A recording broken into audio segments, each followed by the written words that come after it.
Se irradiar analiticamente, o ponto pelo qual passa e se manifesta o saber do consciente universal, a vontade de vir, que permanece constante no transformismo, é o eu. O próprio homem sabe que, tendo sido ontem criança, sendo hoje adulto e amanhã velho, tudo muda nele e em seu derredor e que a única coisa que nele jamais muda é a existência desse centro pelo qual ele se chama e se sente sempre eu. Enquanto no ser tudo nasce e morre, somente esse eu não morre jamais. O fato de que ele permanece através de tão grandes transformações, como são as que de um lactante, fazem um homem e depois um velho, faz com que, intuitivamente, sinta a lógica de uma idêntica continuação da vida do eu, também através desta outra mutação que é a morte do corpo, que em toda a sua vida jamais foi idêntico a si mesmo e não fez mais do que continuamente morrer e renascer. Por que, pois, só essa outra transformação deveria ter a força de destruir esse eu que se revelou tão invulnerável a toda mutação exterior? Se toda forma pode existir sem desfazer-se no contínuo transformismo que a constitui, resistindo compacta ao turbilhão das suas mutações, é porque no íntimo de todo ser existe esse eu, centro firme na tempestade transformista. Todo ser existe no tempo enquanto disser, eu. Dir o átomo, a molécula, a célula, o mineral, a planta, o animal, o homem, a família, o Estado, a humanidade, a Terra, o sistema solar, os sistemas galácticos, o cosmo. No universo, tudo está sujeito a essa necessidade de individualização. Ele é composto de seres diversamente diferenciados, mas todos dizem igualmente, eu. De um polo ao outro do ser tudo é construído segundo esse princípio, que é a lei fundamental e assim que toda força no universo é individualizada, segundo suas qualidades particulares, o que explica a instintiva tendência dos povos primitivos para personificar as forças da natureza, atribuindo-lhes características humanas. É também sob este aspecto que podemos ver as forças do mal personificadas em Satanás e seus demônios, que, de resto, nós realmente vemos existir em nosso mundo, nas manifestações dos seres maus. Esta característica de individualização, que em qualquer forma é sempre indispensável à existência de um ser, o princípio comum a todos, a ideia-mãe do universo, o esquema fundamental do sistema. Este princípio universal do eu, centro de todo o ser, é a única coisa que pode manter-lhe a constante identidade em uma forma que, de outra maneira, não poderia encontrar-se a si mesmo e se perderia no seu contínuo transformismo. É este seu íntimo eu que define toda a forma nas suas características particulares, forma pela qual ele concretamente realiza a sua expressão. Se todas as formas são diferentes, é porque os eu são diferentes, embora conservando cada qual na sua diversidade a característica universal comum de ser um eu. Tornamos a encontrar aqui o conceito já desenvolvido nos volumes precedentes, do princípio central único que no universo se pulveriza no particular periférico das formas, sua manifestação. Mas permanece o esquema único da constituição do universo por individualizações. Assim se explica como cada ser assume uma forma típica, definida, com os seus limites de desenvolvimento no tempo e no espaço se tudo isto já não estivesse estabelecido no esquema e não fosse conhecido, ainda que não seja por um processo consciente, pelo eu profundo que sabe, quer e permaneça idêntico através de contínua mutação de forma, não haveria nenhuma garantia de ordem funcional e de regular desenvolvimento. Assim tudo é típico. O universo é um edifício composto de infinitos eu, que, de um eu central do todo, se pulveriza hierarquicamente descendo para eu sempre menores. Isto desde o infinito galáctico ao nuclear, um eu astronômico, geológico, físico, químico, espiritual, humano, animal, vegetal, sempre seu é uma sabedoria e uma vontade constante, inteligentemente dirigida para um dado fim que irresistivelmente tende à sua exteriorização. Todos esses eu se reagrupam por unidades coletivas, dos menores aos maiores, alcançando, das mínimas unidades atômico-nucleares às máximas organizações galácticas, do simples psiquismo orientador das moléculas dos cristais ao do homem e do gênio.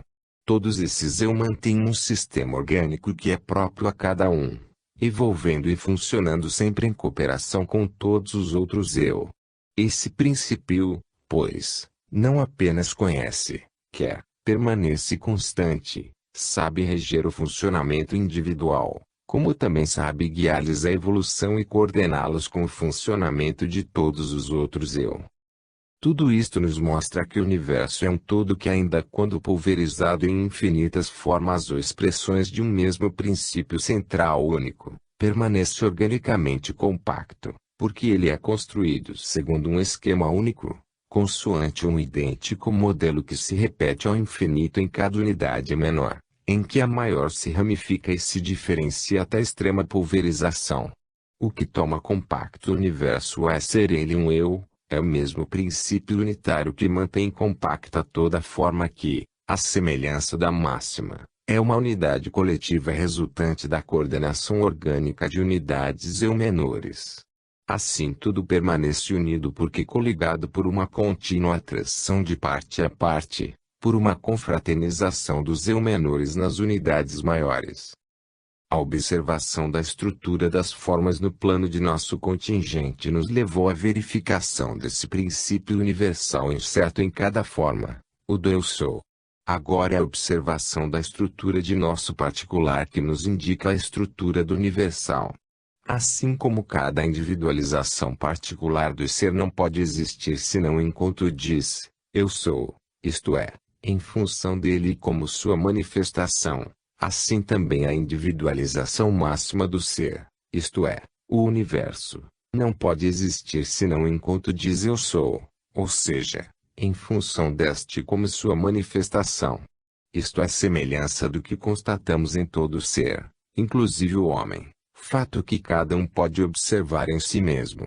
E, se eu sou de cada individualização é o seu íntimo princípio animador, se eu sou do homem é a sua alma, que poderá ser o eu sou do universo, o princípio animador da forma máxima, senão Deus. Assim se nos tornam compreensíveis as relações entre Deus e o universo, pois que nós podemos observá-las refletidas em nós mesmos. Deus é o eu sou do universo.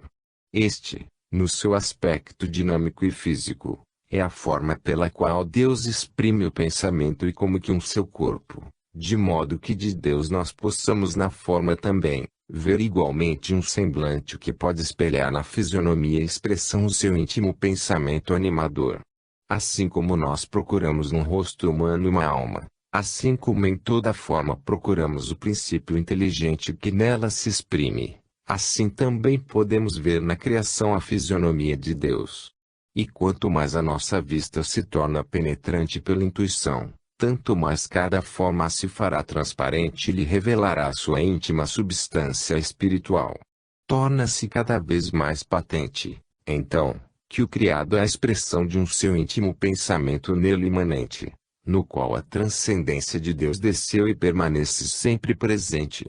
Se, como transcendente, Deus permanece na sua essência como um eu sou, incognoscível para o homem, como imanente, Deus, com a criação, transferindo-se em nosso relativo, através da forma que assumiu para os nossos sentidos, fica acessível ao conhecimento humano. E em que consiste a progressiva indagação da ciência, que avança de descoberta em descoberta, senão em contínuas e crescentes sondagens na profundeza do pensamento divino. Este está escrito no funcionamento orgânico do universo, e quem indagar procura ler no livro em que estão escritas as leis ao ser e busca compreender a ideia diretriz, a alma do todo. O místico, por sua vez, é um sensitivo que, ainda quando não se dê conta consciente e racionalmente, se move atrás da mesma indagação por vias mais diretas, porfiando, através das suas visões e sensações místicas, alcançar a mesma compreensão do pensamento de Deus. Se nós, certamente, não podemos atingir o conhecimento de Deus transcendente absoluto, podemos aproximar-nos muito de Deus imanente, vive presente nas formas que o exprimem. Isto é justamente em virtude desse esquema unitário Deus Sou, segundo o qual é construída a imagem e semelhança do caso máximo. Analogicamente, todo o universo até os casos infinitesimais. Podemos imaginar o nosso universo atual como um todo uno que, qual um espelho, se tenha fragmentado em miríades de partículas. Cada uma destas, embora em fragmento com respeito ao todo, conserva-lhe em particular as qualidades, de modo a poder nos traduzir e mostrar a natureza do todo. Não obstante o fragmento tenha perdido a unidade global com a fragmentação. Desta forma cada parte reproduz o universal esquema do ser, isto é, cada criatura repete reduzidamente o divino princípio unitário, alma do todo. Em outros termos, cada eu, com a sua forma, é um caso menor, que repete em miniatura o motivo cósmico, nulo narra, nulo explica. Sendo em si um pequeno universo, fala-nos do universo máximo. Ignoramos se tudo isto corresponde aos princípios mais aceitos em teologia, filosofia, psicologia, etc.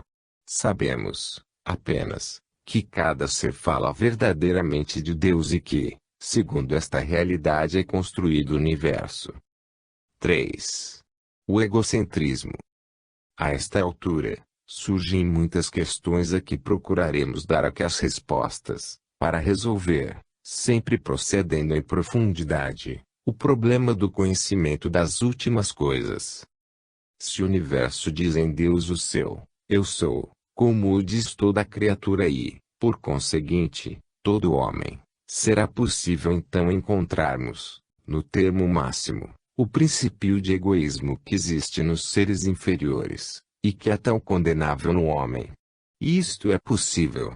Mas, por que então o egoísmo humano é uma culpa? E por que ele existe, que significa e quer?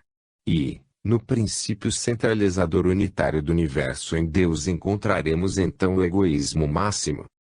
É um fato que, sem egocentrismo, desde os sistemas planetários aos organismos celulares e sociais, não se mantém compacta nenhuma unidade. Ele é, pois, necessário a todo ser. Egocentrismo não é exatamente egoísmo. Este possui mais um sentido de centralização com vantagem individual, com pendor separatista e exclusivista, um sentido de usurpação em detrimento de outros ou necessitados ou com direito.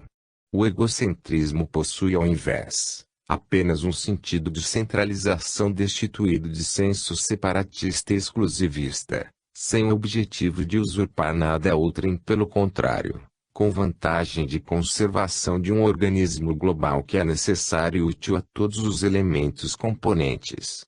O Estado, como um chefe de família, pode ser utilmente egocêntrico sem ser egoísta se todo ser, para existir, deve dizer, eu. O egocentrismo é uma necessidade de existência e, por isso, não pode haver culpa em se repetir os princípios do ser, expressos no sistema do universo.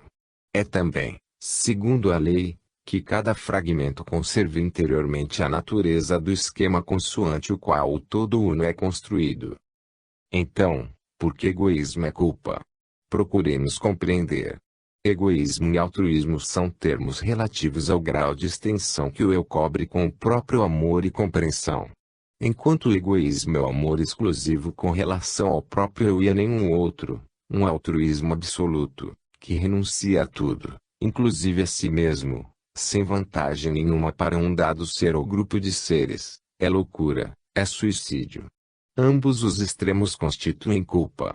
A virtude consiste no altruísmo razoável, no sacrifício em favor de alguém, na dilatação do egoísmo, isto é, na ampliação do princípio do egocentrismo, e não na sua supressão.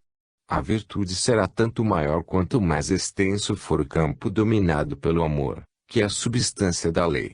Efetivamente, o egocentrismo máximo do sistema em Deus, não é senão um egoísmo que cobre todo o universo, dilatado assim infinitamente no amor capaz de abraçar e defender todas as criaturas até considerá-las como partes integrantes de si mesmo, sacrificando-se por elas.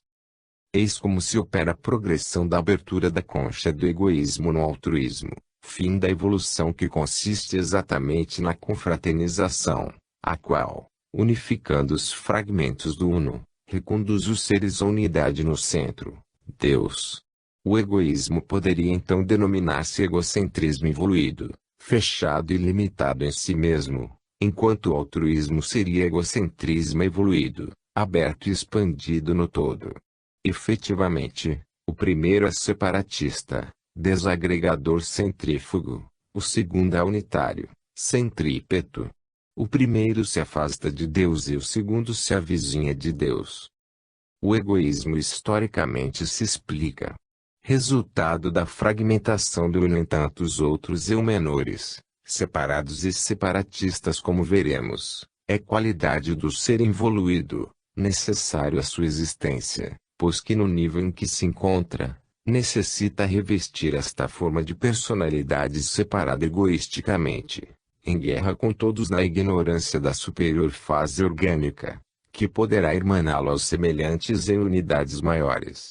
Esse egocentrismo, biologicamente justificável, só é, todavia, para o passado, mas se tentar prolongar-se no futuro, tornar-se-á cada vez mais condenável como egoísmo separatista, porque a evolução leva a humanidade a um mais vasto egocentrismo coletivo. É assim que o egocentrismo separatista, sendo uma forma biologicamente de uma utilidade superada, não poderá reaparecer senão sob o aspecto cada vez mais retrógrado e antivital, tendo cada vez menos razão de existir na sua forma exclusivista e agressiva, cada vez menos também será justificado, pois que deixou de ter função biológica.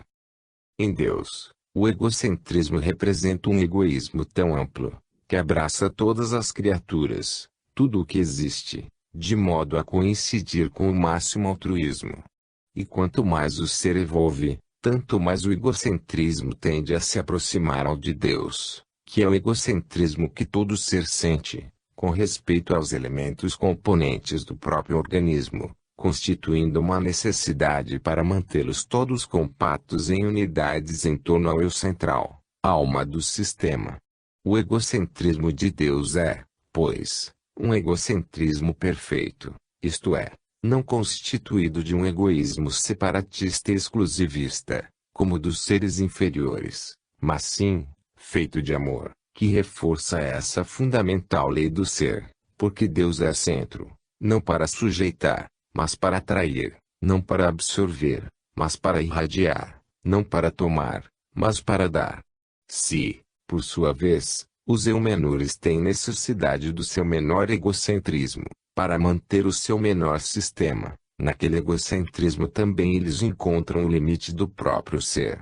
Em tal limite eles estão fechados, pois que ele forma o horizonte da sua existência e compreensão e só pela evolução podem sair dele, ampliando em outro mais vasto. Assim é a íntima estrutura do sistema do universo. O grande modelo é Deus, que todos os seres, inclusive o homem, devem seguir. Esse Deus se encontra no centro do sistema, tudo centralizando em si, para tudo irradiar de si, e as criaturas devem existir à sua imagem e semelhança, isto é, como tantos outros sois menores que irradiam, quais centros de sistemas menores. E assim, hierarquicamente, cada um, segundo o grau de evolução atingido, cobre a maior ou a menor vastidão do sistema relativo a seu raio de ação. Tal modelo central, tal a lei do sistema. Certamente, a criatura é livre e pode, pois, agir de modo contrário. Mas esteja bem certa de que é lei também que todo o sistema se volte contra ela para esmagá-la, como a um inimigo. A grande corrente da vida vai contra quem pretende inverter a rota do ser, prejudicando-o. Ela o coloca frente ao dilema, reharmonizar-se com a lei, enquadrando-se de novo nela, ou ser eliminado. E os salutares golpes da dor, ainda que atenuados pelos impulsos do amor, não serão sustentados enquanto não se tiver conseguido a correção ou a destruição. O ser é livre de violar, mas somente em seu dano e não tem nenhum poder para dobrar ou anular as leis da vida. Eis as razões remotas, que explicam e impõem o amo teu próximo, do Evangelho. Hierarquicamente, a unidade do sistema por esquemas únicos, repetidos em todos os níveis, impõe que o mais sábio ou poderoso, porque em níveis mais elevados, deve irradiar para os inferiores, de nível mais baixo, pois que os níveis elevados recebem dos que se encontram em níveis mais elevados ainda do que eles, próximos a Deus. Obtém-se, assim, através da desigualdade, a justiça. Receberá dos irmãos maiores quem der aos seus irmãos menores. Quem mais possui, mais deve dar. Quem menos tem, mais deve receber. Eis a perfeita justiça alcançada pelo amor, respeitando diferenças e desigualdades necessárias que exprimem a posição atingida, cada qual com sua fadiga e vontade de subir. Uma justiça perfeita, atingida sem nivelamentos forçados, que podem constituir mutilações para os mais evoluídos e apropriação indébitas para os inferiores. Eis a função da divina providência, já lhes estudada. Assim se compreende o Evangelho, quando diz que não ganha a própria vida quem a conserva egoisticamente para si, mas somente quem a dá aos outros. Recordemo-nos de que somos células de um grande organismo e de que nenhuma célula pode crescer e viver isolada, pensando exclusivamente em si mesma e em seu próprio benefício, mas somente pode fazê-lo em relação às outras, em favor do organismo inteiro. Uma célula absolutamente egoísta representa em qualquer organismo um germe revolucionário, uma revolta à lei do todo, uma atividade perigosa que é logo sufocada no interesse geral, um cidadão rebelde que urge ser expulso da sociedade. Tal é a grande parte da moderna humanidade materialista, para quem o egocentrismo é egoísmo separatista e exclusivista de cada um contra o próprio semelhante. E efetivamente as leis da vida procuram isolar esse tipo biológico, como um cancro ou tumor, para destruí-lo. Com o próprio egoísmo, ele desejaria assustar o livre fluxo da vida, como quer a divina lei de amor, e a vida o põe na encruzilhada, seguir a rota da lei ou ser esmagado por ela. O homem moderno não conhece esses princípios, age como uma célula que quisesse viver exclusivamente para si, isolando-se da corrente de todo o funcionamento orgânico de que é parte. Para quem compreendeu a vida, isto é simplesmente a louca pretensão de um ignorante de tudo. Mas o sistema tem como centro Deus e não o homem e ninguém pode alterar a realidade dessa estrutura do universo. E, assim, quando um centro menor, fazendo mau uso da liberdade, tende a agir contra o todo, então os impulsos do conjunto orgânico se encontram contra ele para expulsá-lo do sistema. Veremos, dentro em pouco, como pode surgir essa atitude rebelde das criaturas e quais as suas consequências. Compreende-se, dessa forma, como o mundo de hoje, baseando-se no egoísmo, esteja completamente fora da rota. Os métodos mais seguidos para a conquista da riqueza representam, mesmo do ponto de vista utilitário, um grosseiro erro psicológico. Acumular com exclusivismo egoísta significa caminhar contra a maior corrente da vida. Agir com prejuízo significa pôr-se em posição invertida, não obter senão resultados negativos.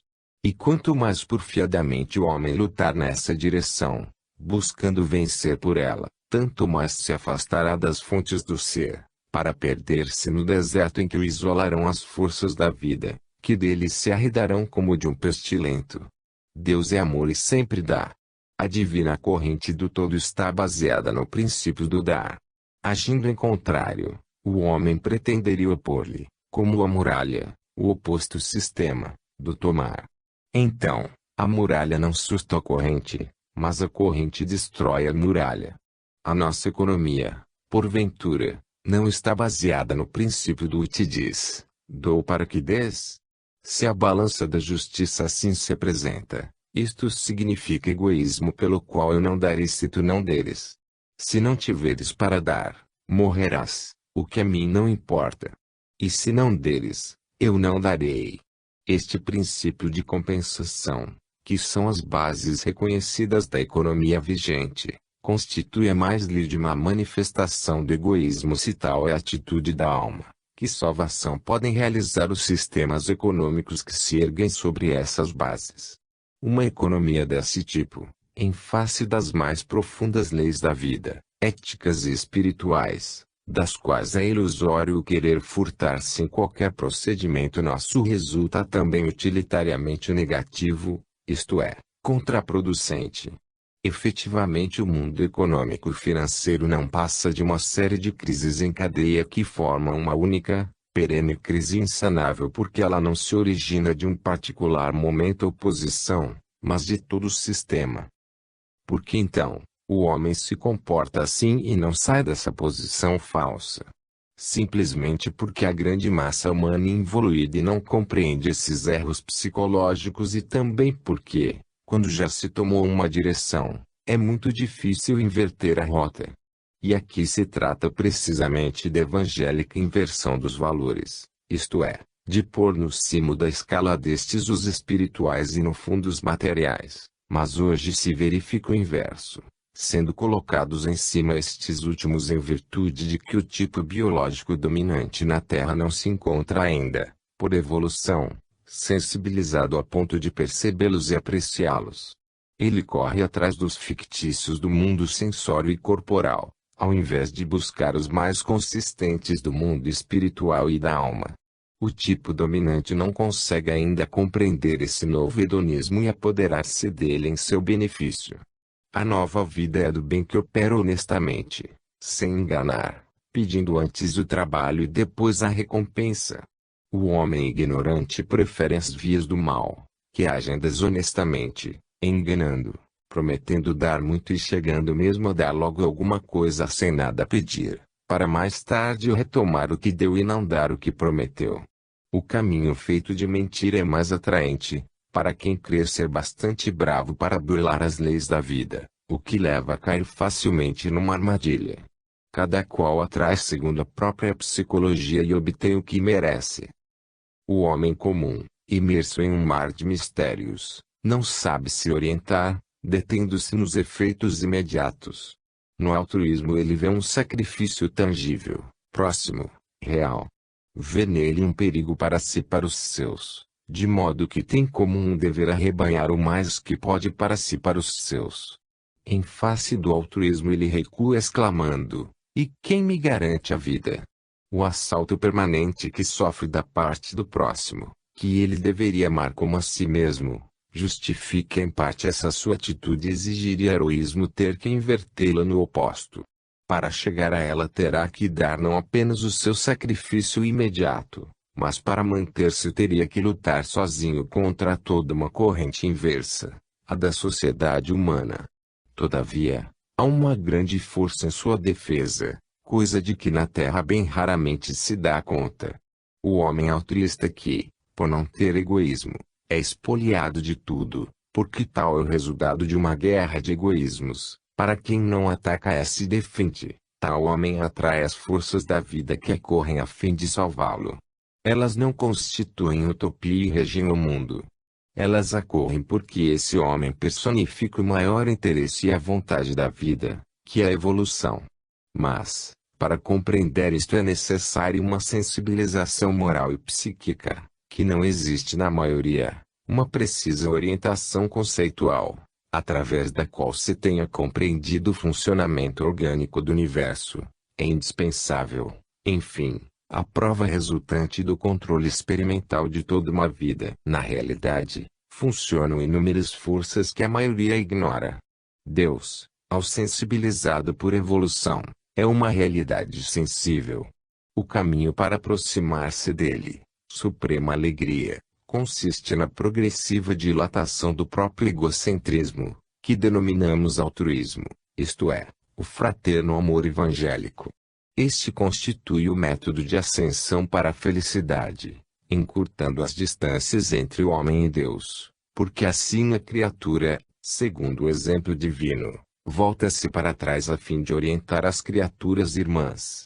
Quando o ser se decide dessa forma a funcionar segundo a lei do todo e se dispõe a despojar-se do que possui em favor do necessitado, põe em movimento os impulsos do sistema e faz com que este funcione em seu favor, de modo a ser de alguma forma provido e largamente compensado do que perdeu, dando voluntariamente. Em outros termos, ativa-se o princípio: quem beneficia seja beneficiado e tanto mais beneficiado quanto mais beneficiou. Inicialmente, punge o sacrifício de pôr em movimento essas forças, mas o sistema, pode-se dizer, é de uma precisão mecânica tal que, uma vez posto em ação por quem compreende e sabe, matematicamente dará resultado. Certamente é necessário ter compreendido a estrutura coletiva do organismo universal, a universal imanência de Deus, pela qual tudo é, a orgânica natureza do todo, do qual cada indivíduo é a parte que vive em relação e das relações com as outras partes, célula que morre se isolar. É necessário evoluir para sensibilizar-se de modo a perceber essa irradiação do centro, Deus, que rege inteiramente o sistema, até a sua periferia, onde nós, menos evoluídos, nos encontramos. É necessário compenetrar-se de que pobreza não existe na infinita riqueza de Deus, de que os bens são ilimitados e constantemente irradiados, sempre prontos a saciar qualquer possível necessidade. Deste oceano, o ser, no entanto, não poderá captar para si mais do que lhe permite a sua capacidade receptiva, que é dada pela sua evolução, pela sua aderência ao sistema, ou seja, pela aderência à lei ou vontade de Deus. É, pois necessário que ele funcione de acordo com a lei, agir com amor, sabendo irradiar, dispondo-se a dar e aplicando assim a norma evangélica do amo teu próximo. O problema está em saber acionar os impulsos do sistema de modo a pôr em movimento essa irradiação. Se soubermos abrir as janelas de nossa alma, seremos inundados por essa irradiação. Mas, para economizar o esforço de abri-las, quando não confiamos, prudentemente fazemos os nossos cálculos utilitários para nada arriscar, encolhendo-nos em um canto, e, então, permaneceremos no quarto escuro e frio de nós mesmos a disputar com o vizinho pouco de luz ou de calor que, apesar de tudo, coa-se para o interior, ainda que lá fora tudo exista numa exuberante trepidação de vida. Mas, tal é o nosso mundo, em que as maiores guerras se fazem para disputar o que já possuímos de uma riqueza que é infinita, conseguindo apenas destruir o que já se encontra em nosso poder. Desta forma, escondemo-nos em sua prisão. Bastaria saber abrir-lhe a porta para que nos evadíssemos. A porta, para que se abra, exige que recuemos um pouco, mas o homem prisioneiro, na ânsia de fugir, ao invés de recuar um pouco para trás, avança sofregamente, buscando o exterior e, pensando em tudo, menos no que deve fazer para se libertar, mais e mais impele a porta do lado em que ela se fecha, mais e mais com seu esforço tornando difícil a libertação. Ele é um louco. Para desfazer certas miragens e destruir outras tantas ilusões psicológicas é necessário ao homem a dolorosa elaboração de milênios. O raciocínio do homem atual parece verdadeiro, porque é apenas em parte, pelo menos onde ele alcança com conhecimento, isto é, no seu mundo concreto, que representa a periferia do sistema e que ele, ignorante do resto, supõe que seja tudo. Desfazer em altruísmo o próprio egoísmo é efetivamente uma perda, mas somente periférica em uma primeira fase. Porque realmente não é perda, mas antes ganho, quando em um segundo tempo se vem a pôr-se em contato com outras forças não periféricas. Efetivamente, o altruísmo não é vantajoso neste mundo, quando outros seres estão dispostos a arrebatar-nos tudo e aproveitar-se de nosso sacrifício em proveito próprio, embora com evidente perda para si. E esta é definitiva para o evoluído que, em remotas conexões com o centro Deus, só é escassamente irradiado e, por conseguinte, empobrecido e privado de novos suprimentos. E, Dado que nos encontramos na periferia do sistema e que a maioria é, por evolução, pouco irradiada, a posição do prisioneiro da pobreza e da dor, sem capacidade de evasão, é lógica e compreensível. Não há remédio imediato. Não resta senão deixá-lo na posição que lhe cabe, segundo o seu grau de evolução, à espera de que os golpes da vida o elaborem até que ele compreenda o mecanismo do sistema e consiga assim fazê-lo funcionar em seu proveito. É inútil querer explicá-lo antes que ele amadureça, porque permanece incompreensível, pois que não se aceita aquilo que não se mereça conhecer, por não se ter feito ainda o esforço de conquistá-lo. Tudo será muito diverso para o evoluído.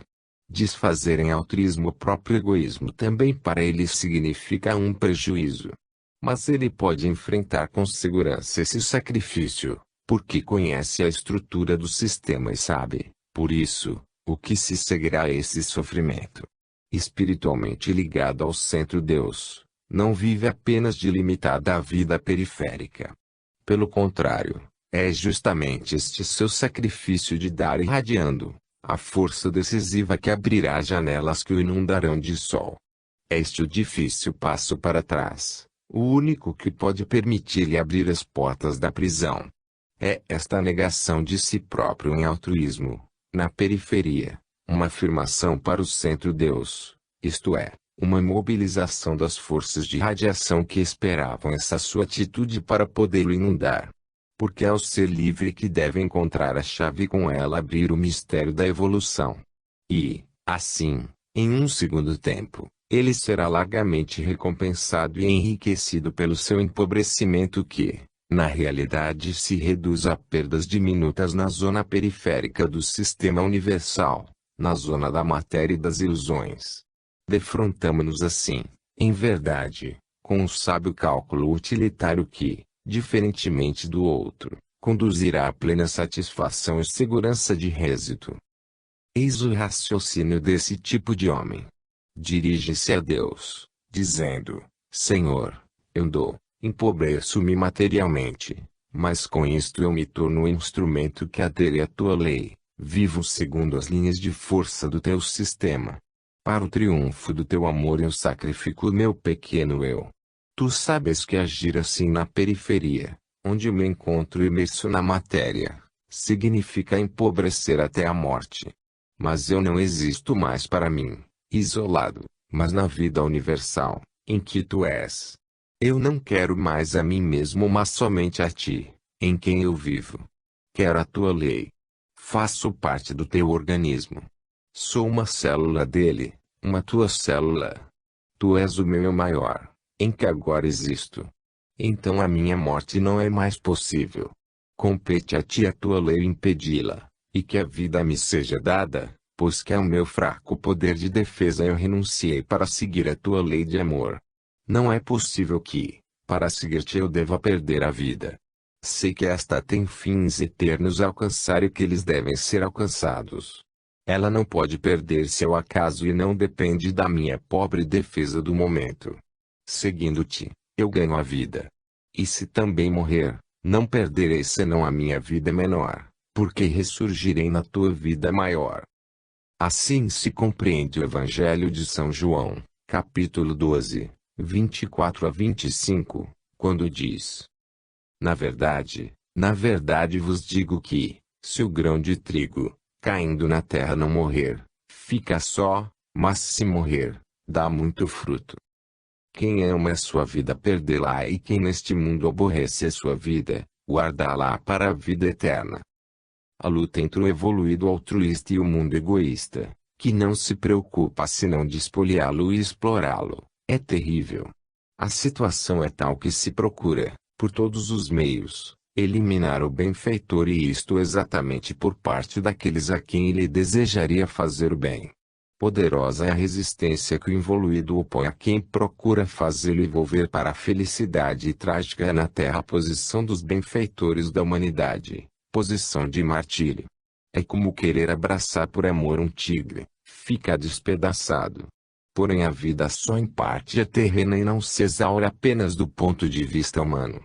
O trabalho desses homens é missão e interessa também ao céu. Dado que a vida, se pouco interessa o indivíduo, muito interessa a função que ele personifica, sobretudo a evolutiva, então esse indivíduo se torna sagrado e forças superiores intervêm para protegê-lo no sacrifício até que a missão seja cumprida e se dê o milagre. Então, aciona-se o movimento da irradiação, porque o ser não a contém mais em si, mas lhe faculta o fluxo, tornando-se-lhe um canal que permita fluir no universo, de criatura em criatura, a divina linfa vital. E a irradiação está pronta a lançar-se onde a passagem é livre e desviar-se de onde é a obstrução. E assim os homens altruístas se tornam, cada vez mais, instrumentos da lei que, cada vez mais, nutre esses seus canais e os exalta, enquanto funcionam segundo a direção dos seus sistemas de forças. Tudo isto significa dar, cada vez mais amplamente, um despojamento crescente, que aterrorizaria o evoluído, mas no mesmo passo significa um nutrimento sempre mais vigoroso de forças. Ser irradiado significa assentar-se a uma alta mesa de recursos ilimitados.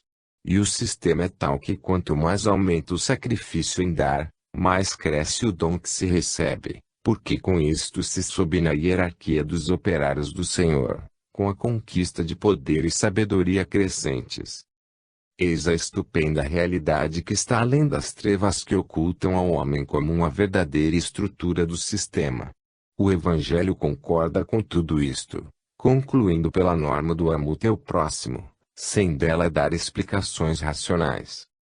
Essa conclusão tem sua grande confirmação no mundo atual, que, não a podendo compreender, a considera uma utopia. Estas concepções, obtidas por visão com o método intuitivo, foram aqui expostas pelo autor sob controle durante 40 anos, usando o método experimental, sem que elas, nos fatos por ele vividos, jamais encontrassem um desmentido. Se tivesse ocorrido, teria sido gravíssimo, porque os fatos, ainda que apenas um, teriam desmentido o Evangelho. Muito se deve pensar agora que o Evangelho, que parece utopia, se realmente vivido, torna tangível a verdade que não falha.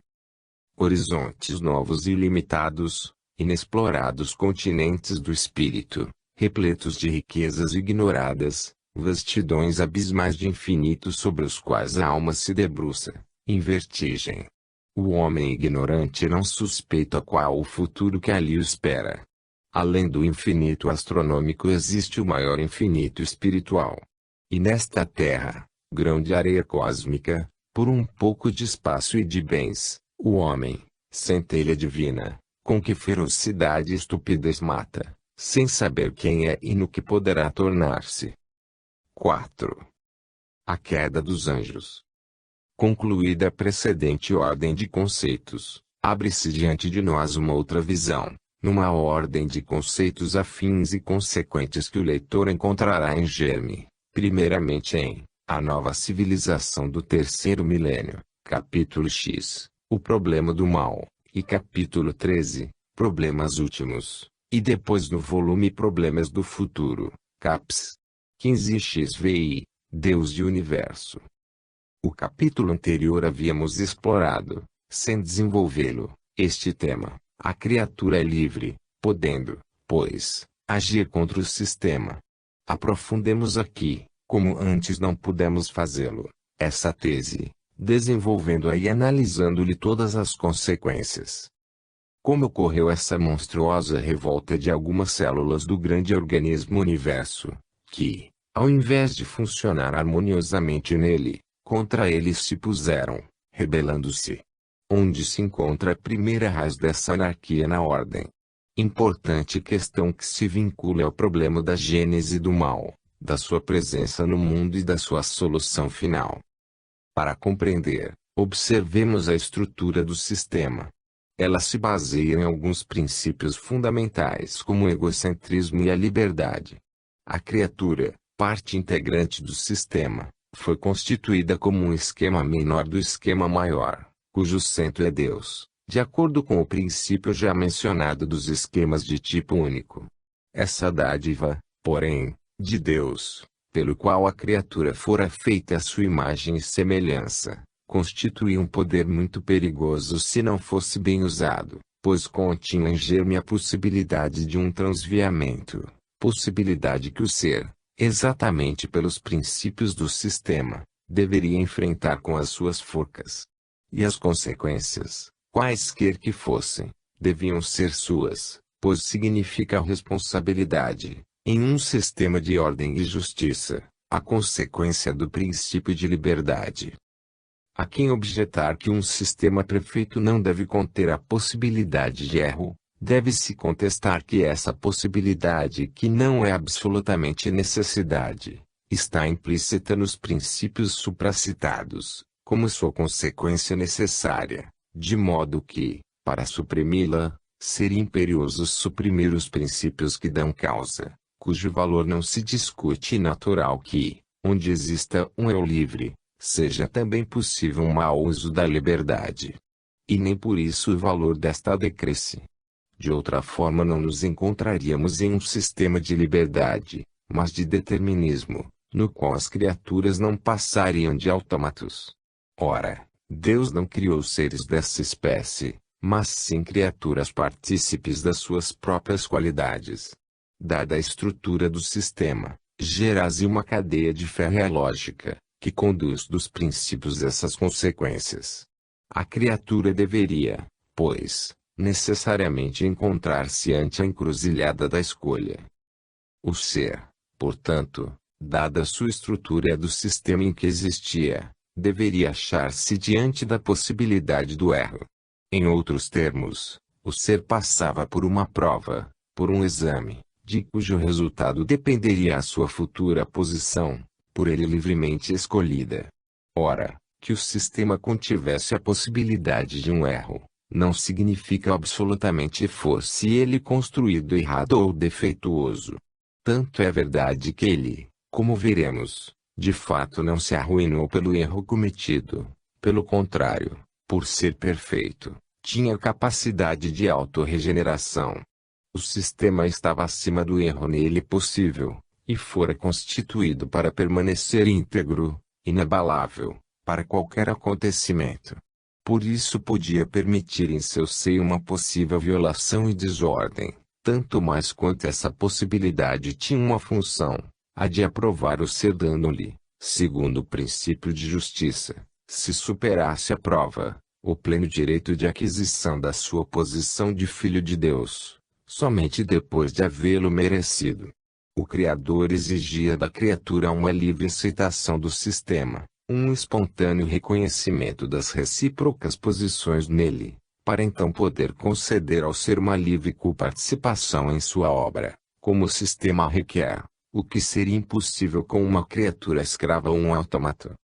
A prova da livre escolha não foi, pois, um capricho, um acaso ou um erro do construtor, mas fez parte integrante da lógica do sistema, como necessária consequência dos princípios que o constituem. A estrutura do edifício de conceitos e forças do sistema, a natureza do Criador e a da criatura, os fins a atingir além da prova, tudo isto conduzia à necessidade de que a criatura devesse encontrar-se só e livre na encruzilhada da escolha. A possibilidade de erro estava implícita no sistema, não como uma imperfeição, prelúdio de fracasso, mas como um elemento definido e desejado para determinados fins, como sua força e não como sua fraqueza. Veremos, efetivamente, que esses fins são igualmente atingidos também por outra via, que a obra da criação permanece igualmente, como um triunfo do plano de Deus. Os dois princípios acima aludidos, egocentrismo e liberdade comuns também às criaturas, faziam delas tantos menores eu sou, semelhantes a Deus, como tantos deuses menores em função de Deus. Deus quis a criatura assim feita, a sua imagem e semelhança, nem o ser dele saído poderia ser de natureza diversa da sua. Em um sistema de esquema de tipo único, a criatura não podia deixar de ser um eu sou, centro autônomo e livre, como é o Criador. E, então, a estrutura do sistema, como a natureza da criatura, estando baseadas no princípio da liberdade, tudo quanto dissesse respeito à criatura não podia ter curso sem o seu consenso. Ademais, existia um terceiro princípio, fundamento do universo espiritual, o do amor, mercê do qual Deus não é egocêntrico senão para irradiar em amor. Assim sendo, o sistema de Deus não pode basear-se na coação, assim como, em virtude do princípio de liberdade, não pode basear-se no determinismo, mas apenas na adesão espontânea. Deus, por ser amor, não pode querer a criatura forçadamente prisioneira do seu amor. Ele limita-se a atraí-la. Eis uma nova característica do sistema, que não pode admitir da parte da criatura, senão uma correspondência de caráter espontâneo, sem a qual não há amor. Não é possível, forçadamente gravitar-se em direção a Deus, por amor. Assim, pois todo o sistema, ainda por esse princípio, impunha a livre escolha, qual a passagem obrigatória para a valorização do ser, que devia, antes de aceito, conquistar plenamente esse direito, demonstrando livremente haver compreendido, aceito e querido corresponder ao amor de Deus. Mesmo sob esse aspecto, a prova corresponde à perfeita lógica, pois que o amor, para ser tal, não pode deixar de ser espontâneo e recíproco. Estar o sistema fundamentado no amor é outro fato a implicar que ele deve basear-se, também, na liberdade. Liberdade e amor são conexos. Este pressupõe aquela. Um sistema que não se fundamentasse na liberdade não seria no amor. Os princípios que regem o universo são estreitamente correlatos. Todos eles se podem reduzir a um só, do qual todos estes derivam, o amor. Foi por amor que Deus quis a criatura egocêntrica, feita à sua imagem e semelhança, participe das suas próprias qualidades. Foi por amor que Deus quis a criatura livre, a fim de que ela livremente compreendesse e retribuísse esse amor. Entendidas a necessidade, a lógica e utilidade da prova, observemos como se comporta o ser neste momento supremo. Eis a criatura, substancialmente espírito, centelha de Deus, apenas destacada do seio do Pai que a gerou. Ela fita o centro, do qual derivou por ato de amor, a que deve a sua existência. A estrutura do sistema impõe uma resposta sua a esse ato. A correspondência de um recíproco ato com que essa criatura, por sua livre aceitação, confirme ou renegue, como queira, permaneça no sistema ou dele se desligue, ponha-se dentro ou fora dele, agindo livremente, definindo, assim, a sua posição. O Criador respeita tanto a liberdade que lhe deu à criatura, fazendo a sua imagem e semelhança, que submete a sua obra de Criador a essa criatura, como ocorre no consentimento necessário de duas partes num contrato bilateral. Somente quando a livre criatura tiver dito, sim, a criação estará completa, aperfeiçoada até esse momento, em que a criatura é quase chamada, com seu consentimento, a colaborar. Parece enorme, absurda, tanta bondade. Mas essa é a estrutura do sistema, assim quer o amor de Deus. Eis o ser diante de Deus. Apenas criado, ele ainda não falou. Deve dizer agora a sua primeira palavra, que Deus lhe pede em resposta ao seu ato criador, a palavra decisiva. Deus lhe fala primeiramente: olha, ó criatura, o que há diante de ti? Eu sou o Pai que te criou. Quis fazer-te da minha própria substância, um eu sou, centro, livre como eu sou.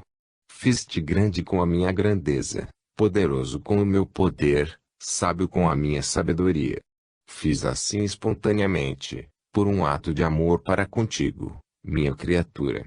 A este meu ato falta somente um último retoque para ser perfeito e ele deve partir de ti. Espero de ti, que o farás com plena liberdade. Ofereço-te a existência como um grande pacto de amizade. Ele é baseado no amor com que te criei e a que deves o teu ser. Podes aceitar ou não este meu amor. Todo pacto é bilateral, toda aceitação de amor deve ser espontânea e absurda uma imposta correspondência de amor. Escolhe ver o que eu já fiz por ti.